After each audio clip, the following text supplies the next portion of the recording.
Hello guys, welcome back to my channel Sulagna's view. আর আমি সুলগ্না। তো আজকে কাশ্মীর ট্যুরের নেক্সট পার্টে তোমাদের জানাচ্ছি আবারও স্বাগত। তো আজকে কাশ্মীরে আমি কোন কোন জায়গায় গেছি সব কিছু কিন্তু তোমাদের সাথে শেয়ার করব। তো কোথায় গেলাম সেটা দেখার জন্য কিন্তু পুরো পার্টটা স্কিপ না করে তোমাদেরকে দেখতে হবে, আর কমেন্টে জানাতে হবে যে কেমন লাগলো তোমাদের আজকের আমার কাশ্মীরের পার্টটা।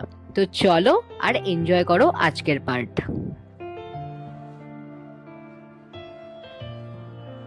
তো হ্যালো গাইস, তো ফার্স্টেই দেখে নাও আজকে আমরা কিন্তু পেহেলগাঁও থেকে চলে এসেছি শ্রীনগরে। আর শ্রীনগরে আমাদের যাযাবর ট্রাভেলস থেকে যে হোটেলটা প্রোভাইড করেছিল সেটাও তোমাদের সাথে ফার্স্টে আমি শেয়ার করে নিচ্ছি। তো আজকের পার্টে আমরা শ্রীনগর থেকে এখন বেরোচ্ছি দুপুরবেলা লাঞ্চ করে, কারণ পেহেলগাম থেকে আমরা সকাল সকাল বেরিয়ে গেছিলাম আর শ্রীনগরে আমরা পৌঁছে গেছিলাম দুপুরের মধ্যে। তো দুপুরবেলা লাঞ্চ করে এখন আমরা যাচ্ছি আমাদের যে সাইট সিন আছে তার উদ্দেশ্যে। তো সাইট সিন যাওয়ার পথে দেখো কি সুন্দর ডাল লেক, যেটা বলতে পারো একদম কাশ্মীরের একটা মেন অ্যাট্রাকশন। তো সেই ডাল লেক দেখতে দেখতে আমরা চলে যাচ্ছি হচ্ছে আমাদের ফার্স্ট সাইট সিনে। তো এখানে তোমাদেরকে বলেছিলাম অনেক ধরনের অনেক কালারের গাছ আছে, তো সেই গাছগুলো খুবই সুন্দর। তো ফার্স্টে আমরা এসে গেছি শ্রী শঙ্করাচার্য টেম্পলে।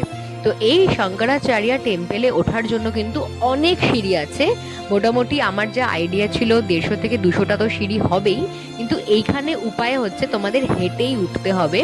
ইয়েস, এখানে কিন্তু কোনো রকমের কোনো রোপওয়ে বলতে পারো বা কোনো ঘোড়া কোনো কিছুরই অপশন নেই, তোমাদেরকে পুরোটাই কিন্তু এখানে হেঁটে উঠতে হবে। তো আমরা তো মজা করতে করতে ফার্স্টে হেঁটে উঠছিলাম, তো একটু হাঁপিয়ে যাচ্ছিলাম। তো ফাইনালি দেখতে পাচ্ছ আমরা কিন্তু পৌঁছে গেছি শঙ্করাচার্য টেম্পলের ওপরে।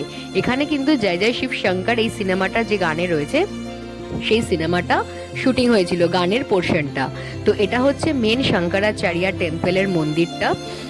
তো তোমরা দেখতে পাচ্ছ এটা হচ্ছে এন্ট্রান্স, এবং এর ভেতরে কিন্তু ফটোগ্রাফি অ্যালাউ নেই, তো আমি যেন দেখাতে পারলাম না ভিডিওগ্রাফি বা ফটোগ্রাফি কোনো কিছুই। আর এই শঙ্করাচার্য টেম্পল থেকে মানে দূরের ভিউটা কিন্তু অসাধারণ ছিল।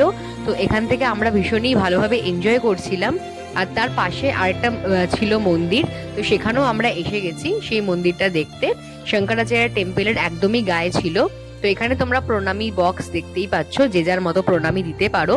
আর এখানে রয়েছে গৌরী কুণ্ড, তো এখানেও আমরা এই জায়গাটা দেখতে গেছিলাম। একদম শঙ্করাচার্য টেম্পলের পাশেই এই সব জায়গাগুলো রয়েছে, কিন্তু এখানে কিছুই নেই, সবাই যে যার মতো প্রণামী এখানে ছুঁড়ে ছুঁড়ে দিয়ে যাচ্ছে তোমরা দেখতে পাচ্ছ, যেটা একেবারেই উচিত নয়, প্রণামী বক্সেই দেওয়া উচিত। তো যাই হোক, তো এখানে এরকম ভাবে সবাই টাকা দিচ্ছে। তো এরপরে আমরা এসে গেছি আমাদের নেক্সট ডেস্টিনেশনে, নেহেরু গার্ডেনে। তো নেহেরু গার্ডেনটাও কিন্তু একটা বলতে পারো কাশ্মীরের অন্যতম ফেমাস জায়গা।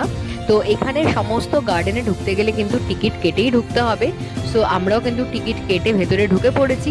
আর ভেতরটাও কিন্তু অসাধারণ ছিল, খুব সুন্দর সুন্দর ফুল মানে গাছ এই সমস্ত কিছু দিয়ে কিন্তু ভেতরটা পুরো সাজানো। আর তার সাথে পাহাড়ের অসাধারণ ভিউ, পাহাড়ের সৌন্দর্য তো রয়েইছে, আর তার সাথে রয়েছে ছোট ছোট খাল, ছোট ছোট কি বলবো তোমাদের নদীর মতো অংশের জায়গা। তো সেইগুলো দেখতে দেখতে কিন্তু আমি পুরো নেহেরু গার্ডেনটা এনজয় করছিলাম আর অনেক ফটো ভিডিও তুলছিলাম। তো সেগুলো তোমাদের সাথে এখন আমি শেয়ার করে নিচ্ছি। তো গাইস, এখন দেখো যে পোর্শনটা তোমাদেরকে নিয়ে এসেছি, এখানে যে গাছগুলো রয়েছে সেগুলো কিন্তু অসাধারণ সুন্দর, আর কি সুন্দর সুন্দর শেপে এগুলোকে মানে বানানো হয়েছে, সেটাই আমি অবাক হয়ে যাচ্ছিলাম। তো এখন আমি চলে যাচ্ছি নেহেরু গার্ডেনের আরও ওপরের পার্টে। অনেকগুলো পার্টে বিভক্ত, নিচ থেকে ওপর অবধি। তো ওপরের পার্টটাও যখন এলাম, এখানেও কিন্তু একই রকমই সেম সৌন্দর্য রয়েছে। আর এখানকার গাছগুলো না বিভিন্ন শেপে কাটা, মানে তোমাদের মনে হবে কোনোটা লজেন্সের মতো, কোনোটা বাড়ির মতো, কোনোটা ঘরের মতো, মানে বিভিন্ন রকম শেপের কিন্তু এখানে গাছগুলোকে শেপ দেওয়া হয়েছে। তো আমার তো ভীষণই ভালো লাগছিল। আর দেখো আমি কি সুন্দর ঘুরে ঘুরে আমি রিলস বানাচ্ছিলাম আর প্রকৃতির সৌন্দর্য উপভোগ করছিলাম। আর এই যে দেখতে পাচ্ছ পুরো ব্যাকগ্রাউন্ডে কিন্তু রয়েছে পাহাড়, মানে যেটা কাশ্মীরের মেন অ্যাট্রাকশন পাহাড়, তো সেটাও কিন্তু রয়েছে।